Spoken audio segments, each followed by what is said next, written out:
almost all of you, will have been doing business at a time when it was easy to do business in this region because the market was growing. If you look, I've got a diagram in a minute. If you look at GDP growth in this period, it was steady, high, and above the average of the original 15 EU member states. All right. Of course, the speed and timing varied by country. And if you're in Bulgaria in in the late 90s, you have a bit of a currency crisis. But apart from that, it's been pretty good. And what caused the growth?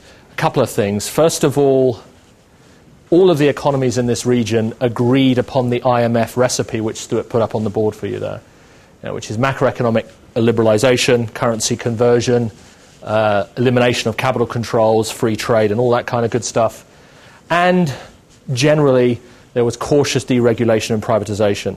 I mean, you can contrast what happened in Hungary, where it was kind of like, come here, buy whatever you want, we don't really care because we're in debt, to the Slovenians, who were very, very careful about what they did with their companies, and they slowly privatised, and they selectively privatised to foreign companies and selectively privatised to local companies. And then you had the chaos in Russia with the emergence of the oligarchs, and a slightly more stable situation in Czech Republic and Slovakia.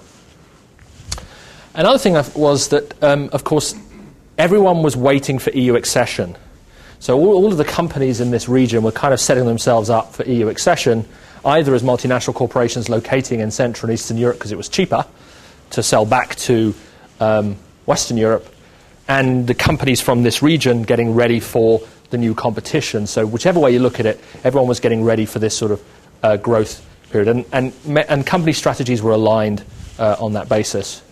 Raiffeisen Research did a study recently that looked at the transition process. So 100 is our index for 1989, and you can see that almost across the board, as business people, you've been lucky. You've been growing into a growing market. Yeah. Why is it easier to sell when you're selling into a growing market? As companies, why is it easier to sell stuff when the market's growing?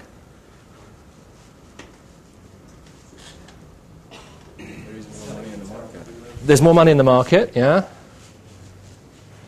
Why else is it easier? There may be some optimism, although in Central and Eastern Europe that's always a difficult commodity to come across, of course. Yeah, you can get away with being bad in a growing market. You can do stuff and continue to grow. You may not be growing as much as you should be if you were doing a better job, but the fact is, if the market's growing, you've got new customers coming online. So you spend most of your time, rather than focusing on keeping your existing customers, you spend a lot of your time trying to get new customers, which is, which in the marketing field, as Professor Novak will tell you, makes no sense whatsoever, because it actually takes more effort to get a new customer than keep an existing customer. But in a growing market, you don't care about that, right? Your job performance is determined by how many more customers you get. Yeah.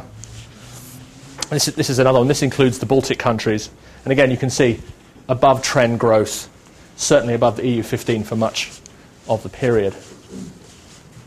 Another factor, of course, is that in a growing market, it's not just on the demand side, on the supply side you have a similar phenomenon.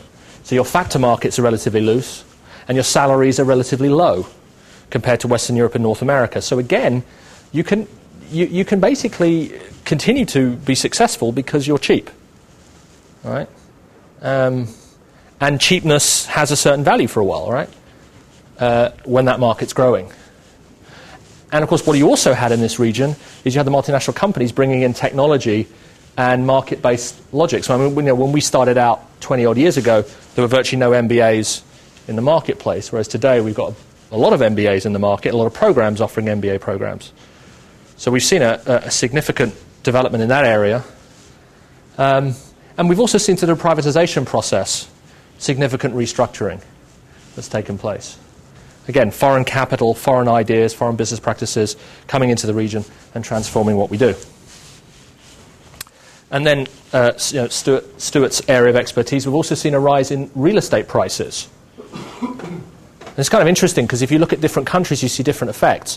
For example, you look at the Ukraine or you look at the Baltic countries, we saw incredibly rapid rises in real estate prices. Your average mortgage application in Hungary, aside from sort of being strangled to death by useless pieces of paper, it takes a hell of a long time to get a mortgage, and they'll only lend you a liquidation value.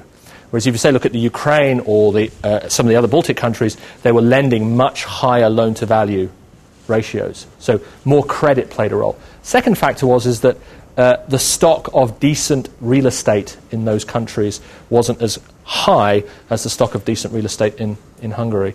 So there was a lot of the old-fashioned, communist panel houses, not very much of this classic sort of architecture we see here in Budapest. And if you look at the growth of consumer debt across the region, it was very significant. Also in hard currency, dollars, euros, and Swiss francs. Does anyone work for OTP Bank? Anyone here from OTP? Yen loans, Japanese yen loans, bizarre, really. A beautiful piece of where financial regulatory authority should step in and stop the banks from, screwing around with people. But then again, Chani does run the country, so I guess the authorities are not going to do anything about that. Don't record that. It's too late. It's interesting. The transition process in this region ended about the same time as the crisis hit. Right? I mean, if you think about EU accession as a sort of line in the sand for transition, 2 years later we have this financial crisis. If you're Romania and Bulgaria, of course, you join just as the crisis hits. And of course, if you're Slovakia, you're laughing at the Hungarians because you got the euro, and the Hungarians didn't. So when the financial crisis hit, Slovakia was to a greater extent insulated from the crisis than Hungary was, because there's no way that the European Central Bank is going to let a member state disappear financially if they're part of the Eurozone. Yeah. But because our economies in this region are so open, we were particularly impacted by this, more than, say, other countries. Small, open economies, high degree of capital flow, lots of hot money flowing in and out of the country on a day-to-day basis. And, of course, as we know, numerous countries sought after short-term financing facilities from the IMF, the World Bank, and the EU, including our very own country, Hungary. I don't know whether you can see this at the back. You probably can't. If you look here, you've got your countries, Bulgaria, Czech, Estonia, Hungary, going down the list here. And if you look at their credit rating, you can see Ukraine, CCC plus credit rating with a credit default swap at 38%.